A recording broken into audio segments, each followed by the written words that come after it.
gonna do an English video about sobriety journey, or it's more like just healing journey, I guess.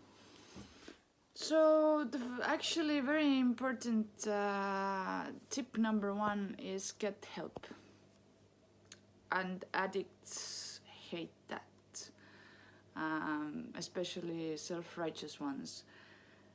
Me, get help, I can do it on my own. I've been doing it on my own for 5 years or decades. So by help I mean just a friend who understands you, or who is a little bit more therapeutical. Not the friend you consume the substances with, the friend who kind of like influences you in a better way, you know, washes your brain, tells you information about the substance. Like, the first thing in this world, we use substances, even the safest ones in the shop, whatever. We don't know how to use them, especially toxic ones, the forbidden ones, the taboo ones. Like with every medicine there comes a label. Okay, usually with a herbal tea, you drink it that way and for this period of time, you know. But the ignorance is just like like if you're gonna use the substance, you should know, is it coherent with your other medicines that you might be on or whatever. And I have appointment now coming up with another medicinal staff who will explain all the medicines that I have been prescribed, 3 different ones actually. All are kind of benzo, all are kind of tranquilizers, because I don't know, I kind of need tranquilizing because I have this power that I don't know how to stop when the night comes and it's time to go to sleep.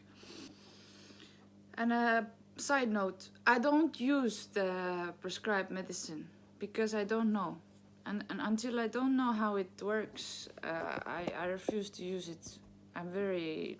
The white man can go put it up in the, the pharmaceutical. But there is a time and reason for it. Like, and I am willing to try it out, but I have to know what is it and how does it affect me in long term. And also, how does it affect you in long term? My sister said, like, there is no proof for, like, let's take snooze, that it doesn't affect your gums and teeth in 50 years. All of a sudden your teeth start falling out. They don't know. This thing hasn't been around so long to even know that. So be very careful with anything. And we all know, well, I didn't know, but now I know. No. Alcohol, top 1, carcinogenic, cancer maker. But I think top 1 is sugar still, because my grandmother didn't really drink and she had cancer, but she was really into sugar and white flour. So yeah. So now I'm gonna go and listen what are these substances that I have been written recipes for and how to use them. And if I happen to be intoxicated, how do I use them then? You know, let's not be ignorant. If things happen, the ifs are the most important. That's how ODs happen, you know. So yeah, because my 361 years sober, I went therapy, and my friend had to many times tell me, with all the therapy and all this help I have accepted from Estonian country, free, thank God, is because my friend, I have basically one best friend who's a Buddhist, and he just like little by little, yeah, you should try it out, I have tried it out, it worked for me, you should try it out. And I'm like, what do I have to lose? These are people who are professionals. So I went to rehabilitation therapy in out of the city in Keila, and all year long, like not every, like 2 times a month, three, and different kinds, music, psychology, physiology, arts, etc. And the purpose of it was to rehabilitate to work, so I would be more able to work better and in a on a path that is aligned for me, and it helped me a lot. Also another program, about weed, ZA, okay, let's call it ZA, quitting ZA, and now I have once a month appointment online, and we talk like how it's been, how the cycle has gone, different techniques, like don't break the chain, this is my record, sober from ZA, and all these little things. And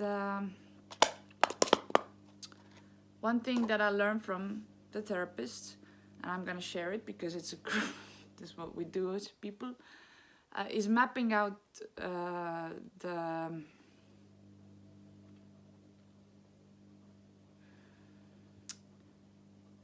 the appetite, or whatever is your vice, whatever is your vice, alcohol, ZA, tobacco, snooze, etc., pills even, I don't know, benzos.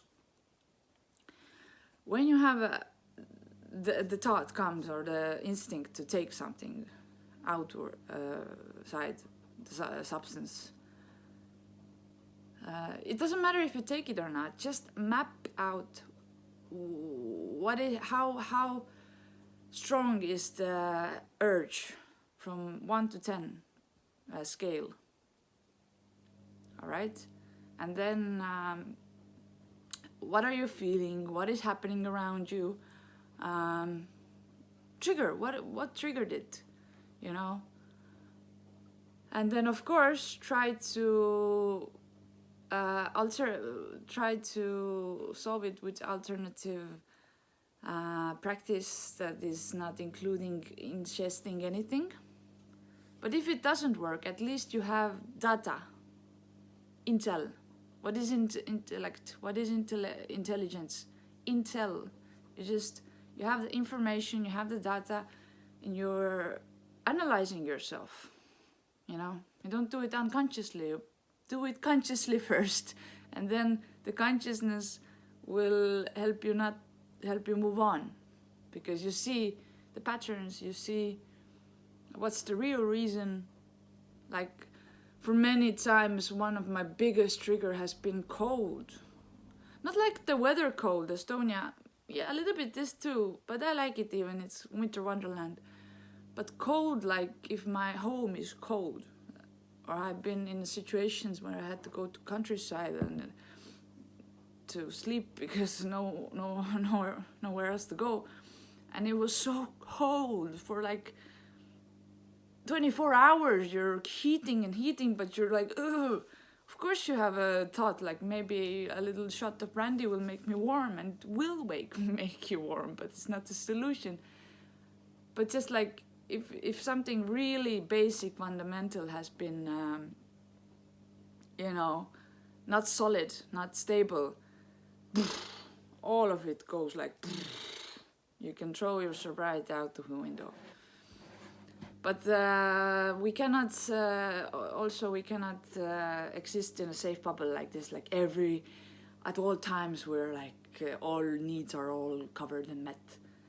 So we have to see what do we do when when life happens and everything destructs.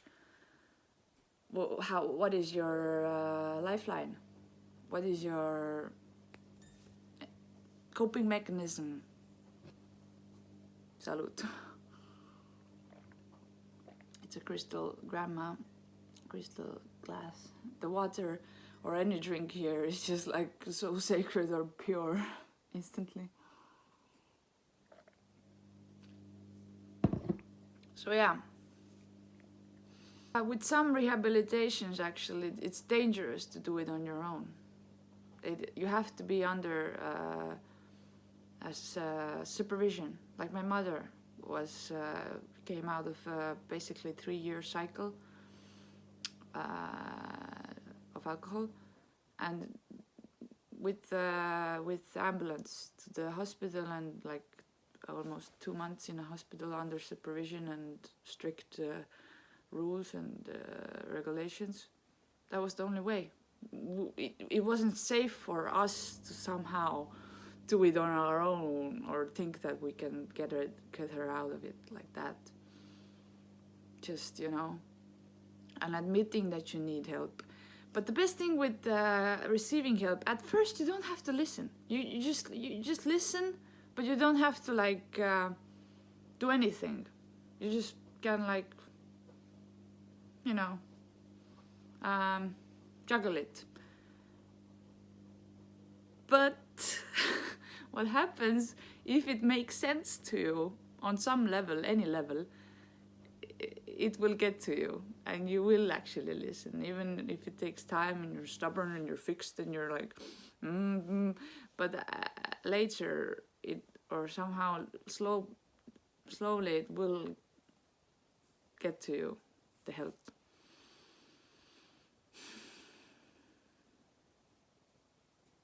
Testimony. This is a homegrown sage from my relatives, from my grandmother's side. A beautiful place named Kloogaranna in Estonia. Yes, that's it for the day.